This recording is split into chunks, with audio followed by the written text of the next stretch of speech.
Inspector si Boss Gab. Good morning Boss Gab, shout out sa'yo. Di mga boss, no, kaibigan ko sa Timbakal, kaso wala na yung grupo namin. Wala. Shout out sa mga abnormal na Timbakal. Ayan mga boss, si Boss Gab. Wala na, sarado na. Sarado ng Timbakal, putang ina, sayang. Gago! Ayan mga boss, malinis na. Pinalinis to ni Kong Jojo. Ayan, pinalinis na. Kasi nung mga nakaraan dito, talahib, lalo na dito. Ayan, talahib yan. Hanggang dun sa dulo. Meron na rin naglilinis. Ayan mga boss, ayun. Pinalinis na ni Kong Jojo yung lugar namin dito. Sarap na mag-jogging dito. Sa gabi dito, sarap mag-jogging. Gabi, kundi sa umaga. May ilaw na rin. May ilaw na yan, nakasolar. Hindi na sana ako iba-vlog ng mga boss kasi pauwi na ako eh. Nakita ko tong kaibigan ko, ayan. Kaibigan kong gwapo. Na-i-vlog ko tuloy dito. Pero bahala ko talaga ito i-vlog mamayang hapon. Ayan, nalinis na nila ng mga bossing. Gana na rin lugar namin. Dito mga boss, ano to dito? Pahirapan, putik, pagtagulan.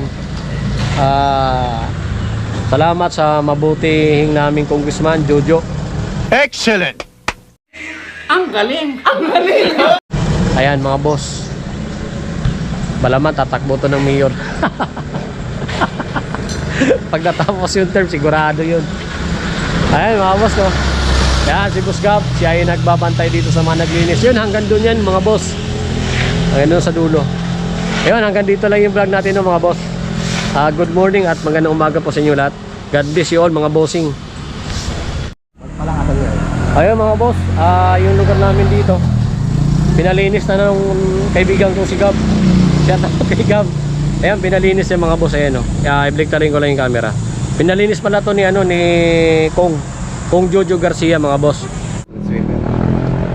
Ayun mga boss, no, maganda sana kung may nakalagay dito na street sweeper maglilinis. Pero sabi naman ni Boss Gab, i-request daw niya na yung lugar dito. Siguro magkaroon ng 3 o 4 na maglilinis dito. Sila by area, no mga boss, 400 to 300 meters, 4 yung maglilinis dito.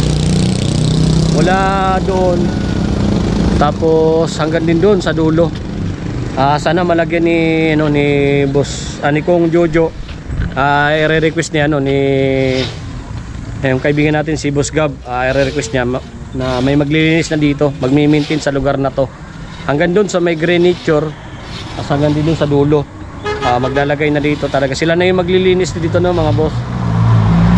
Maganda yun mga boss, para mamimintin nila yung kalinisan dito sa Upper Patis, dito sa Menetra.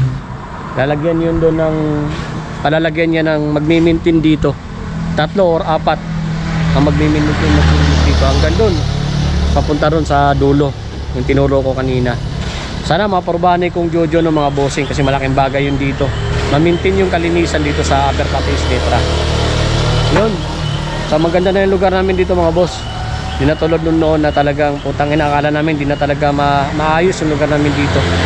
Ngayon medyo na talagang malinis na talaga, sa simentado pa. Kaya dito walang pumupunta dito sa lugar namin kasi napakahirap dito, putik. Pero ngayon tinan mo naman simentado na. Salamat kay Kong Jojo Garcia, mabuhay ka, God bless.